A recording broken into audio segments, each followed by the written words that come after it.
La colorimétrie est une méthode d'analyse quantitative. Elle est basée sur l'absorption de la lumière par une solution colorée.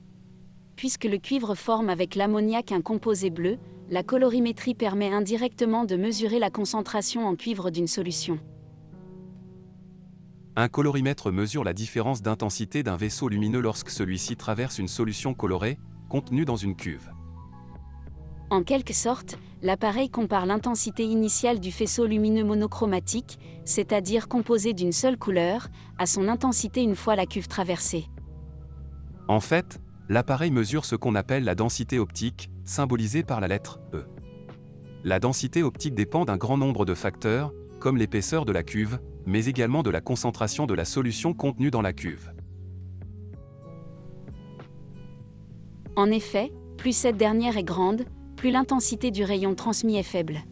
On dit qu'il existe une dépendance linéaire entre la densité optique et la concentration du liquide contenu dans la cuve. Un colorimètre est un outil qui analyse les échantillons colorés. Il faut lire la valeur de la densité optique de manière à ce que l'aiguille et son image sur le miroir soient superposées. Dans le cadran du colorimètre, il faut lire la densité optique sur l'échelle qui va de droite à gauche. Comme le cuivre 2+ colore la solution en bleu, le bleu est la couleur réfléchie par la solution qui absorbe toutes les autres couleurs. Ainsi, on choisit un faisceau de la lumière initiale de la couleur complémentaire au bleu. La couleur de ce rayon lumineux initial doit alors être orange. À l'aide d'un bouton sur le côté droit du colorimètre, on peut faire varier la longueur d'onde du faisceau de lumière. La lumière adopte des couleurs différentes, du rouge au violet, en passant par le bleu, le vert, le jaune, l'orange.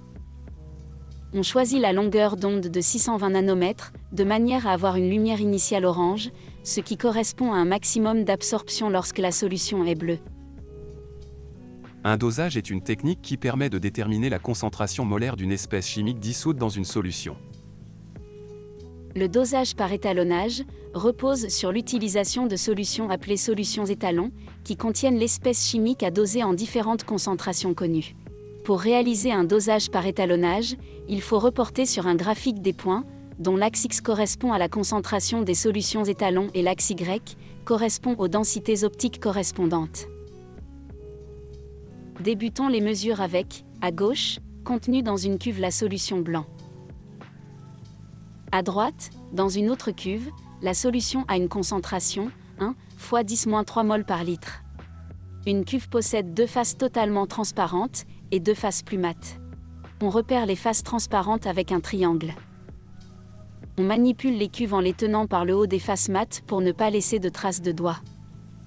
Les faces doivent être essuyées avec du papier fin, non abrasif.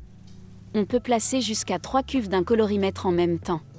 Par exemple, on place les deux cuves précédemment choisies, la solution blanc en position 1, avec le triangle de la cuve qui doit nous faire face.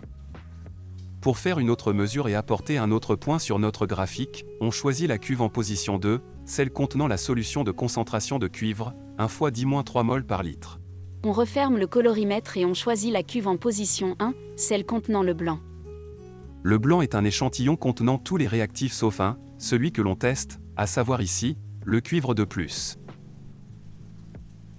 On étalonne le colorimètre en réglant la densité optique à une valeur égale à 0. On peut alors reporter le premier point sur notre graphique. C'est le point qui, pour une concentration égale à 0 mol par litre, correspond à une densité optique égale à 0. Pour faire une autre mesure et apporter un autre point sur notre graphique, on choisit la cuve en position 2, celle contenant du cuivre. On note la densité optique et on rapporte un autre point sur notre graphique. On peut obtenir d'autres points sur ce graphique en considérant d'autres solutions étalons aux concentrations différentes. En reliant les points par une droite passant par les coordonnées 0, 0, on obtient la droite d'étalonnage. On peut déterminer la concentration en Cu++ inconnue d'une solution grâce à cette droite d'étalonnage. Il suffit alors de mesurer la densité optique de la solution à doser. On reporte ce point sur la droite d'étalonnage et lit sur l'axe des X la concentration de la solution correspondante.